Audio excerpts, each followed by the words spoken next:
Hai semuanya, Assalamualaikum. Perkenalkan, nama saya Rinjalina Mayanti, NPM 2022 45500054 dari Fakultas Teknik dan Ilmu Komputer, Prodi Arsitektur dari kelas S1A. Tujuan saya membuat video ini ialah untuk memenuhi tugas Pancasila, dan saya akan membacakan Undang-Undang Dasar 1945 dan menjelaskan sedikit pasal-pasal yang terkandung dalam Undang-Undang Dasar 1945. Undang-Undang Dasar Negara Republik Indonesia tahun 1945.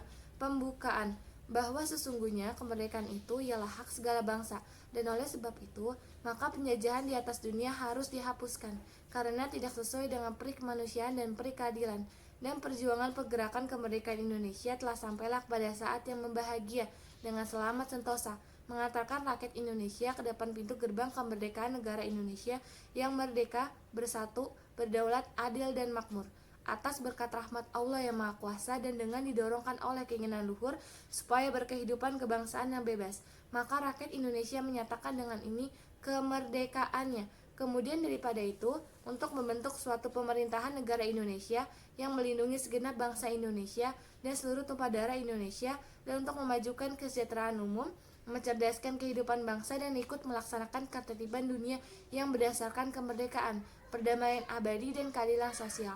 Maka disusunlah kemerdekaan kebangsaan Indonesia itu dalam suatu susunan negara Republik Indonesia yang berkedaulatan rakyat dengan berdasar kepada ketuhanan yang Maha Esa, kemanusiaan yang adil dan beradab, persatuan Indonesia, dan kerakyatan yang dipimpin oleh hikmat kebijaksanaan dalam permusyawaratan perwakilan, serta dengan mewujudkan suatu keadilan sosial bagi seluruh rakyat Indonesia.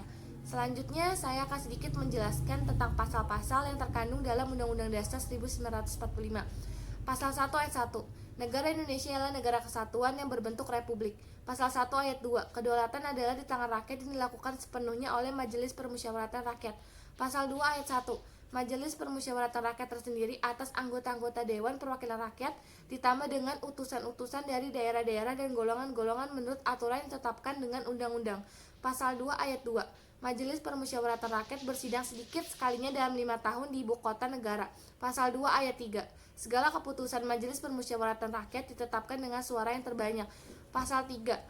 Majelis Permusyawaratan Rakyat menetapkan undang-undang dasar dan garis-garis besar pada haluan negara. Pasal 4 ayat 1. Presiden Republik Indonesia memegang kekuasaan pemerintah menurut Undang-Undang Dasar.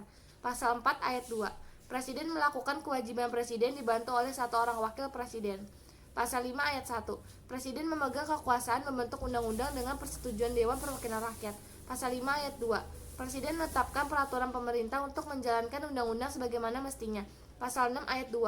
Presiden dan wakil presiden dipilih oleh Majelis Permusyawaratan Rakyat dengan suara yang terbanyak. Pasal 7.